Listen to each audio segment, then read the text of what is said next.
புலி வருது, புலி வருதுன்னு ரொம்ப நாளா சொல்லிட்டு இருந்தானுங்க. இப்ப அண்ணாமலை கிட்டத்தட்ட புது கட்சி ஆரம்பிக்கிறது முடிவாயிடுச்சுன்னு நெனைக்கிறேன். கிட்டத்தட்ட 2 நாளா அவர் வந்து டெல்லியில இருக்காரு. டெல்லியில போயி அமித்ஷாட்ட ரெசிக்னேஷன் அதாவது இப்ப பிஜேபியின் பொதுச் செயலாளர்ட்ட ரெசிக்னேஷன் குடுத்துட்டு அமித்ஷாவெல்லாம் சந்திச்ச ஃபோட்டோக்கெல்லாம் வருது. அந்த ஃபோட்டோக்கள்லாம் பாருங்களேன்.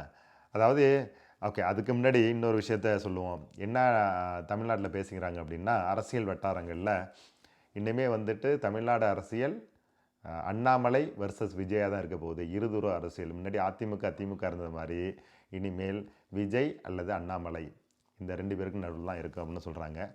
அது அப்படியெல்லாம் நடக்குமா, நடக்கலையா அப்படின்னு தெரியல. அரசியல்ல எதுவும் நடக்காதுன்னு சொல்ல முடியாது இந்த நேரத்துல. ஆனா ஒரு விஷயம் மட்டும் நடக்க வாய்ப்பு இருக்கு. என்ன அப்படின்னா, அண்ணாமலையா, சீமானா அப்படிங்கிற ஒரு ஒரு கட்டம் வரும். அதாவது முதலமைச்சர் போட்டிக்கு இல்ல. இவங்க 2 பேருக்குள்ள யாரு அப்படின்னு. இப்ப சீமானுக்கு ஒரு 8% ஓட்டு இருந்தது. அப்படியே 4% ஆச்சு இல்லையா? அந்த 4% பங்கு போடுறதுக்கு இன்னொருத்தர் வர்றாரு அண்ணாமலை அப்படின்னு.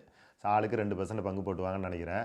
ஆனா அவங்க 2 பேருக்கும் ஒத்து போகும். 2 பேருக்கும் உள்ள ஏன் அப்படின்னா, அண்ணாமலைய பொறுத்தவரைக்கும் பொய்ய பயங்கர கான்ஃபிடென்ட்டா பேசுவாரு. அப்படியே அடிச்சு வச்சது மாரி பேசுவாரு பொய்ய. சீமான பொறுத்தவரைக்கும் என்னன்னா, பொய்ய வந்து ரொம்ப கதை கதையா சொல்லுவாரு. நல்லா உருட்டுவாரு கதைய. அவர் கதை கேட்க ஆரம்பிச்சீங்கன்னு வச்சுங்களேன், கிட்டத்தட்ட ஒரு 1/2 மணி நேரம் நீங்க கேட்டுக்கிட்டே இருக்கலாம். ரொம்ப சுகமா இருக்கும் அந்த கதை. அதில லாஜிக்கெல்லாம் பார்த்தீங்கன்னா, அப்புறம் வந்து நீங்க சீமான கேள்வி கேட்க ஆரம்பிச்சுருவீங்க. ஆனா அண்ணாமலை அப்படி இல்ல. அப்படியே எந்த இத இருந்தாலும் 20,000 புக்கு படிச்சேன் அப்படிம்பாரு. 20,000 புக்கு எப்படியா படிச்ச? அப்படிலாம் கேட்கக்கூடாது. 20,000 புக் படிச்சேன் அப்படின்னு சொல்லுவாரு. அதுவே வந்து இவர்ட்ட சீமான்ட்ட போனீங்கன்னா, 40,000 யானைகள ஏத்திட்டு போனோம் கடல்ல அப்படிம்பாரு. 2 பேருக்குமே லாஜிக் இருக்காது. மொத்தத்தில பொய் சொல்லுவாங்க. பொய் சொல்றது இல்ல யாரு போட்டி அப்படிங்கிறது தான் இருக்கும்னு நெனைக்கிறேன். சரி, இதுக்கெல்லாம் விட்டுருங்க. இப்ப எதுக்கு வந்து அண்ணாமலைய வந்து புது கட்சி ஆரம்பிக்க சொல்லணும்? அவரா ஆரம்பிக்கிறாரா? அவரு புது கட்சி ஆரம்பிக்கிற அளவுக்கு அவர்ட்ட பணம் இருக்கா? அவர்ட்ட மக்கள் செல்வாக்கு இருக்கா? அப்படின்னு பார்த்தீங்கன்னா, இது பிஜேபியோட பிளானோ? அப்படின்னு ஒரு சந்தேகம் ஏற்படுது. சந்தேகம்லாம் ஒண்ணும் இல்ல. இப்போ டெல்லியில போயிருக்காரு. அவர் அமித்ஷாவ சந்திச்சதா ஒரு ஃபோட்டோ வெளில வருது. ரொம்ப சோஃபால வந்து உட்காந்துருக்காரு அமித்ஷா. இவர் உட்காந்துருக்காரு. அதாவது இதுவரைக்கும் எந்த கட்சியிலேருந்தும் வெளில போறவன் தலைமையை சந்திச்சு ஒரு ரெசிக்னேஷன் கொடுத்து, அவங்க ரொம்ப ஜாலியா பேசிக்கிட்டது மாரி ஒரு ஃபோட்டோவும் கிடையாது. அது பிஜேபிலேருந்து வெளில போனாலும் சரி, காங்கிரஸ்லேருந்து வெளில போனாலும் சரி. இவங்க 2 பேரும் பேசிட்டு இருக்காங்க. "என்ன மல்ல ரிசைன் பண்ண வந்திருக்கியா? ஓகே. நான் வந்து ரெசிக்னேஷன வாங்கிக்கிறேன். நீ என்ன பண்ற?"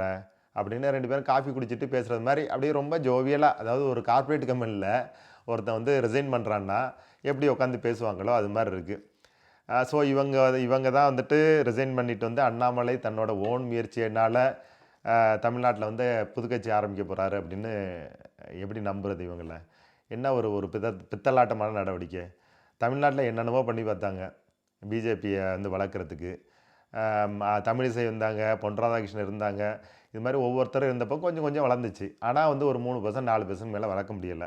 அண்ணாமலை கொண்டு வந்தப்பறம் ஒரு வளர்ச்சி இருந்துச்சு. ஏன் அப்படின்னா, அதுவரைக்கும் ஒரு பார்ப்பன கட்சியா இருந்த பிஜேபிய பார்ப்பனர் அல்லாதவர்களும், இளைஞர்கிட்டயும் வந்து நெறைய கொண்டு போய் சேர்த்தாரு அண்ணாமலை. அத இல்லன்னு சொல்ல முடியாது, மறுக்க முடியாது.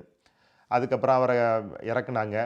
ஆ பிஜேபி தலைவர்ல இருந்துட்டு. அதுக்கப்புறம் அவர் அப்படியே அமைதியாவே இருந்தாரு. அமைதியா இருக்க வச்சாங்க. இன்னைக்கு மறுதலிப்பயும் அவர லைம் லைட்ல கொண்டு வர்றாங்க. ஏன் லைம் லைட்ல கொண்டு வர்றாங்கன்னா, ஒண்ணு கட்சி ஆரம்பிக்க வைக்க போறாங்க. இல்ல பிஜேபியின் தலைவரா மறுதலிப்பயும் அண்ணாமலைய கொண்டு வர போறாங்க. இது 2 தான். பிஜேபியின் தலைவரா வந்தா அதே காவி சட்டையோட வருவாரு. காவி நிறத்தோட, காவி அடையாளத்தோட வருவாரு. இதுவே புது கட்சி ஆரம்பிக்க போறதா இருந்தா, அந்த காவியெல்லாம் அழைச்சுட்டு கருப்பு, சிவப்பு, மஞ்ச, பச்சை இதில ஏதாவது ஒரு நிறத்த தேர்ந்தெடுத்து, அந்த காவி சாயமே இல்லாம பார்த்துட்டு, அதுக்கப்புறம் என்ன ஐடியான்னு தெரியல. எனக்கு என்னன்னா, அண்ணாமலை புது கட்சி ஆரம்பிக்க வச்சு, அண்ணாமலை ஆட்சிய பிடிச்ச பிறகு பிஜேபியில சேர்த்துவாங்களா? அண்ணாமலையால ஆட்சிய பிடிக்க முடியுமா? அட்லீஸ்ட் ஆட்சியெல்லாம் விடுங்க. அண்ணாமலையால ஒரு 10 எம்எல்ஏ ஜெயிச்சு, அந்த 10 எம்எல்ஏயும் பிஜேபியில கொண்டாந்து சேர்க்க போறாங்களா? இல்ல முதல்ல அண்ணாமலை எம்எல்ஏ ஆவணும். அது அடுத்த கதை. இதெல்லாம் என்ன பிளான் பண்றாங்கன்னு தெரியல. அதாவது ப ப சில படங்கள்ல பார்த்தீங்கன்னு வச்சுக்கயேன், 2 டபுள் கேரக்டர் இருக்கும். ஒண்ணு வந்து ஒண்ணு வந்து மறு வச்சும், இன்னொன்னு மறு இல்லாமலும். அது மாரி இவருக்கு வந்து காவி சட்டை போட்டு காவி சாயம் அடிச்சு ஒண்ணும், காவி சாயம் இல்லாம ஒண்ணும் கொண்டு வர்றாங்க. அது வந்து காமெடி பீஸ் ஆக போதா? ஏன்னா, வேல் யாத்திரையெல்லாம் பண்ணி பார்த்தாங்க. வேல் யாத்திரை பண்ணி முருகனுக்கு அரோகராலாம் சொல்லி பார்த்தாங்க.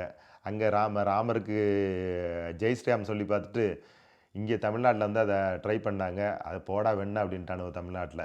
அதனால நம்ம முருகனுக்கு அரோகரா சொல்லணும் அப்படின்ட்டு வேல் யாத்திரையெல்லாம் பண்ணாங்க. எதுவும் எடுபடல தமிழ்நாட்டை பொறுத்த வரைக்கும். இவங்க பிஜேபியோட ஒவ்வொரு பிளானும் இங்கே ஃப்ளாப்பு. அமித்ஷாவை சாணக்கியர், அரசியல் சாணக்கியர் அப்படின்லாம் சொல்கிறாங்க. அந்த சாணக்கியத்தனம் ஒன்றுமே தமிழ்நாட்டில் எடுபடல. அதனால இன்னொரு சாணக்கியத்தனம் பண்ணி அண்ணாமலையை உள்ளே கொண்டு வராங்க. இந்த அண்ணாமலையை உள்ளே கொண்டு வந்து ரஜினிக்கு அண்ணாமலையை ஆதரவை வாங்க வச்சு, அது மூலமாக அண்ணாமலை கட்சியை வளர்த்து, அதுக்கப்புறம் வந்து அவர் வந்து ஒரு நிலைமைக்கு வந்து, அப்புறம் பிஜேபிக்குள்ளே சேர்த்து, எப்பா தலை சுத்து தான் செய்யுது. பட் இதை காமெடி பண்ணுறாங்களா, இல்லை சீரியஸாக அதை பண்ண போகிறாங்களா அப்படின்னு போக போக தான் தெரியும். இன்னைய நிலைமைக்கு நம்ம we have to wait and watch.